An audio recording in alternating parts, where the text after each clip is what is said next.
अभी अभी एक सीरीज आई है बैड्स ऑफ बॉलीवुड एंड इसके अंदर बॉलीवुड के सभी स्टार हैं, बट एक स्टार को देखकर सबको ऐसा लगा कि इसको कहीं तो देखा है एंड ये और कोई नहीं है बल्कि है कोई मिल गया कि राज सक्सेना।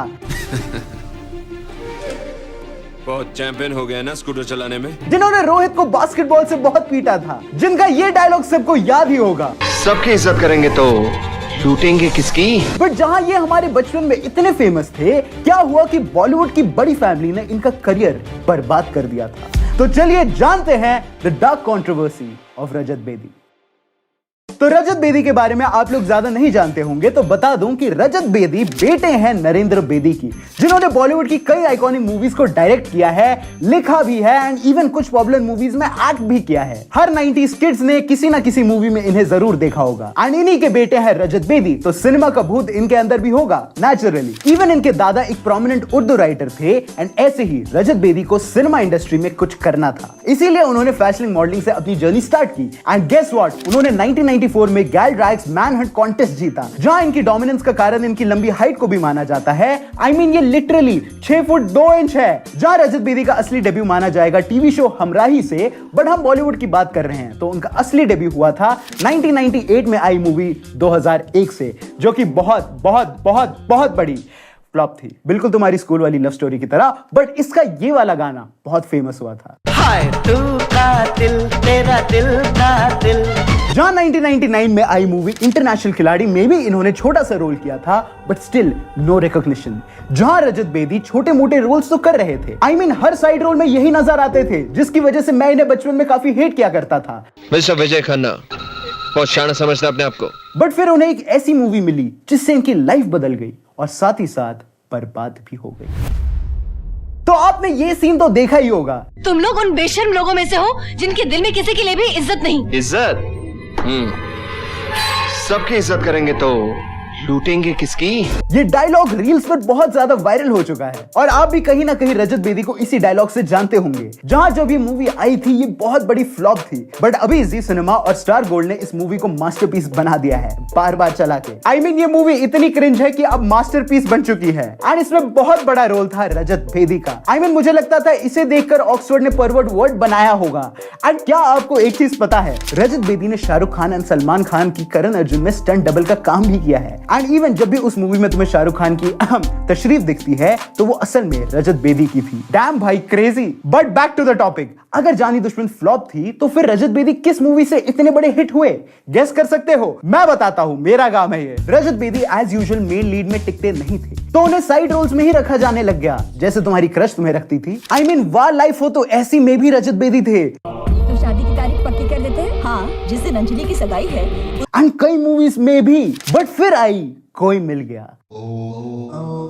एंड ये मूवी हम सबको पता है कितनी बड़ी हिट थी। इस मूवी के अंदर एकॉस्टिक रोहित था, मेरी क्रश निशा थी एंड थे राज सक्सेना। वही राज सक्सेना जिसने रोहित को बहुत पीटा था बास्केटबॉल से एंड लिटरली ये आदमी बच्चों से भसड़ करता था। लाइक भाई get a job. And even वो आइकॉनिक बास्केटबॉल वाला मैच याद है? ट्रस्ट मी, अगर इस मूवी में राज सक्सेना का कैरेक्टर नहीं होता तो शायद ये मूवी इतनी इमोशनल नहीं होती, cause you need a great villain to have a great hero. I mean, ये होता है विलन, और इसके थर्ड पार्ट में हीथ लेजर का जो चाचा आया था वो किसी को नहीं चाहिए था एज अ विलन। बट जहां इस मूवी से सब इन्हें जानने लग गए थे, वहीं इसी मूवी ने इन्हें डिप्रेशन दे दिया था। तो रजत बेदी कई मूवीज में दिखे थे, वही साइड रोल्स में एंड अपने परवर्टेड रोल्स में। पार्टनर का ये कैरेक्टर याद है, जो सोचता है वुमन बस सेक्स के लिए बनी है, मगर जब से उसे मिला हूं ना, सो नहीं पाया हूं, सोना चाहता हूं उसके साथ। But suddenly Rajat Bedi industry से गायब होने लग गए। I mean, जहां उन्हें और रोल्स मिलने चाहिए थे, वहीं उनकी मूवीज आनी बिल्कुल बंद हो गई। बट आखिर ऐसा क्यों हुआ था? तो रजत बेदी सिर्फ इंडस्ट्री से ही नहीं, इंडिया से भी गायब हो गए थे। कुछ ऐसा हुआ था जिसकी वजह से उन्हें कनाडा जाके रहना पड़ा था। बट क्या? तो रजत से इंटरव्यू पे पूछे जाने पर उन्होंने बताया कि कैसे कोई मिल गया मूवी में उनके कई सीन्स और होने वाले थे, जैसे हाइला हाइला सॉन्ग आपने सुना होगा। हैला हैला हैला हैला इसके अंदर सिर्फ ऋतिक नहीं थे, प्रीति जिंटा के साथ रजत के भी सीन्स थे। बट राकेश रोशन जो इस मूवी को डायरेक्ट कर रहे थे, रजत ने कहा उन्होंने उनके सीन्स काट दिए। कोई मिल गया से बड़ी हिट क्या हो सकती है, बट उसका फायदा नहीं मिला। उसका फायदा नहीं मिला क्योंकि उसमें काम काफी था। मेरा ट्रैक प्रीति जिंटा के साथ और ऋतिक का ट्रैक प्रीति के साथ तो काफी था। जब फाइनल एडिट हुआ तो ऑब्वियसली ट्रैकें कट गई। एंड ये सिर्फ छोटे सीन्स की बात नहीं थी, मूवी में पूरा एक आर्क था जो काट दिया गया। उन्हें कहीं भी किसी प्रमोशनल इवेंट में भी बुलाया नहीं गया था। एंड इवन इसके बारे में उन्होंने मुकेश खन्ना के पॉडकास्ट में कई डार्क चीजें रिवील करी हैं। मेरा सबसे बड़ा डिसअपॉइंटमेंट ये था कि जब कोई मिल गया रिलीज हुई तो मुझे पब्लिसिटी से कंप्लीटली आउट कर दिया था। तो आई वाज वेरी डिसअपॉइंटेड क्योंकि एज एन एक्टर आप भी उम्मीद रखते हो कि नहीं, बुरा लगता है, बहुत बुरा लगता है, बहुत खराब लगता है। आई मीन ये बहुत गलत चीज है। एंड रजत ने सोचा कोई नहीं, एक मूवी ही तो है। बट बॉलीवुड नेपोटिज्म से भरा हुआ था। कुछ टाइम बाद ज़ैद खान की मूवी आई थी Rocky the Rebel, which was a flop. But still Rajat ने क्लेम किया कि इस मूवी में भी उनके सीन्स काट दिए गए क्योंकि इस मूवी को खुद ज़ैद खान के पापा ने एडिट किया था। एडिटिंग जायद का फादर कर रहा था। जब बाप अपने बेटे का करियर देख रहा है हर जगह, काटना उसके वो काटना हो गया। रजत का कहने का मतलब था कि हर बाप अपने बेटे के चक्कर में एक दूसरे आर्टिस्ट का काम कट कर रहा है, which was very dark. And ऐसे ही नेपोटिज्म से हार के रजत बेदी ने बैक ऑफ कर लिया। जहां वो लास्ट टाइम पार्टनर में दिखे थे एंड उसके बाद थोड़ा रीजनल मूवीज में भी, बट फिर वो इंडिया से चले गए। जहां आपको लग रहा होगा उन्होंने ये डिसीजन सोच समझ के लिया होगा और उनकी लाइफ बेटर हो गई होगी, बट नहीं, अभी तो और बुरा वक्त आने वाला। इस चीज के बारे में तो मैं आपको बताऊंगा ही, लेकिन इससे पहले इस वीडियो के स्पॉन्सर के बारे में बात कर लेते हैं। भाई यार, ये लड़कियां इतनी जल्दी कैसे क्रेजी हो जाती है? मुझे बताया गया है स्मेल से। जी हाँ, रिसर्च के अकॉर्डिंग फीमेल्स गुड स्मेल से ही फर्स्ट इंप्रेशन बना लेती है कि ये बंदा चलेगा या नहीं। एंड गुड स्मेल से याद आया, द मैन कंपनी का ये परफ्यूम EDP होप, ये ऑसम है। मतलब बाकी परफ्यूम जितना मैंने ट्राई किए हैं यूजुअली थोड़ा लगाने के बाद ही वो उतर जाते हैं, but hope is different, quite different actually. भाई तू बेहोश हो रहा है क्या?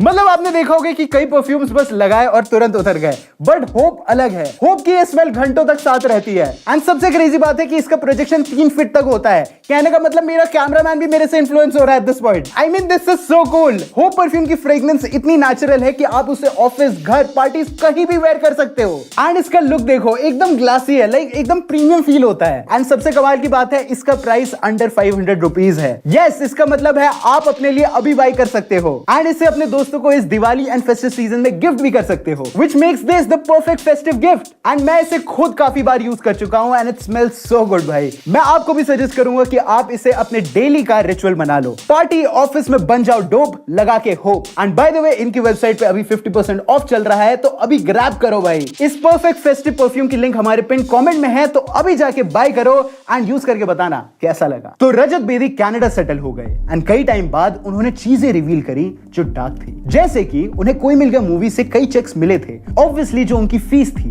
बट जब उन्हें विड्रॉ करना चाहा तो वो बाउंस हो गया। प्रोड्यूसर्स पैसे देते थे, चेक बाउंस होता जाते थे, तो चेक इतने बाउंस होने लगे। आई मीन सोचो, तुमने इतनी मेहनत करी हो, मूवी इतनी बड़ी हिट हुई हो, उसमें तुम्हारे सीन्स भी काट दिए जाए एंड इवन उसका रिवॉर्ड भी तुम्हारे हाथ ना लगे। क्या एक्टर्स पैसा कमा पा रहे हैं? बी ऑनेस्ट विद मी।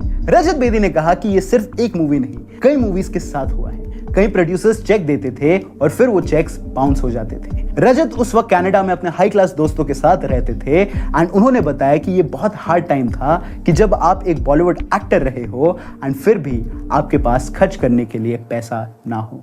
ये बहुत सैड था। बट रजत तुम्हारी तरह किस्मत को ब्लेम नहीं करता। उन्होंने डिसाइड किया कि अब उन्हें खुद से पैसा कमाना है, ना कि फेम के पीछे भागना है। तो रजत फिल डनफी की तरह रियल एस्टेट बिजनेस में घुस गए। मकान दिखाओ, मकान देखो और मकान बेचो।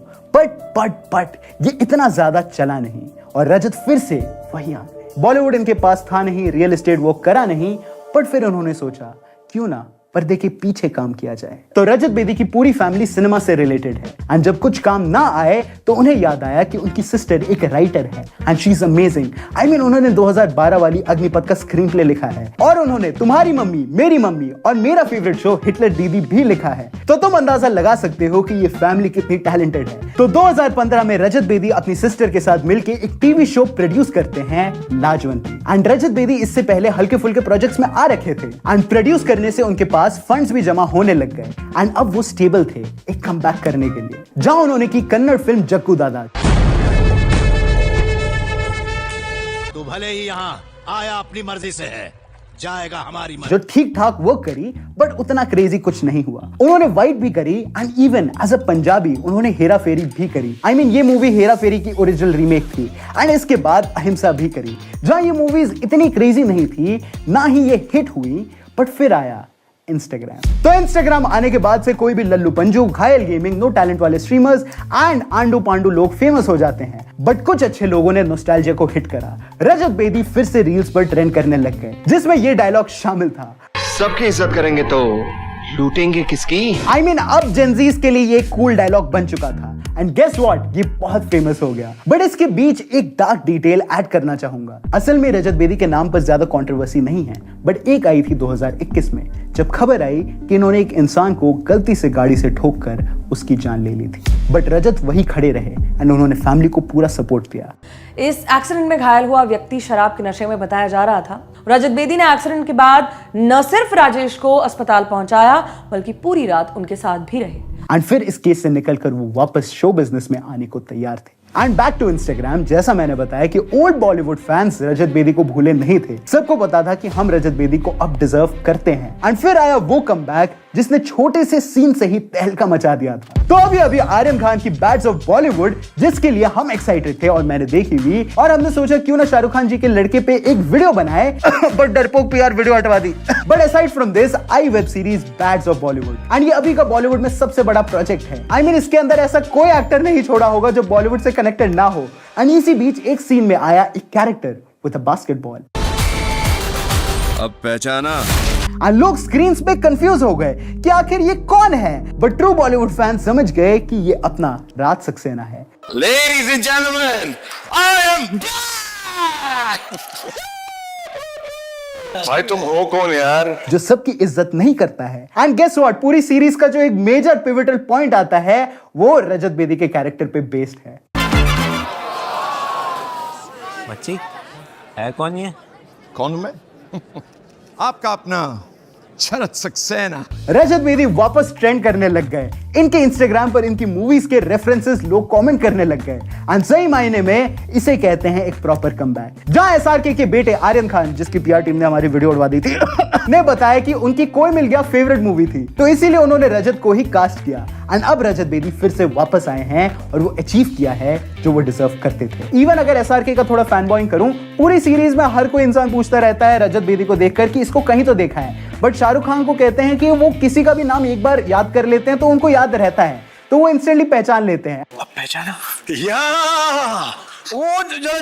शरद सक्सेना, यस। और शायद ये इसीलिए हो सकता है क्योंकि रजत बेदी उनके स्टंट डबल रहे हैं करण अर्जुन में और इनफैक्ट डुप्लीकेट में भी। रजत बेदी एक टैलेंटेड विलेन है। उनकी वजह से ही कोई मिल गया में हम राज सक्सेना से नफरत करते थे। एंड वो शायद कुछ और नहीं चाहते थे, बस इतना चाहते थे कि शायद कोई उनके टैलेंट को अप्रिशिएट करे। बट बॉलीवुड एक स्ट्रेंज इंडस्ट्री है। उनके सीन्स कट कर दिए गए, उनके चेक्स बाउंस हो गए। इतना बुरा ट्रीट होने के बाद भी आज रजत बॉलीवुड से कनेक्टेड है। एंड मेरी नजरों में that's called a true artist, जिसे कितना भी पीछे धकेलने की कोशिश की गई हो, बट वो आर्ट को ढूंढता है और आर्ट उसे ढूंढ लेती है।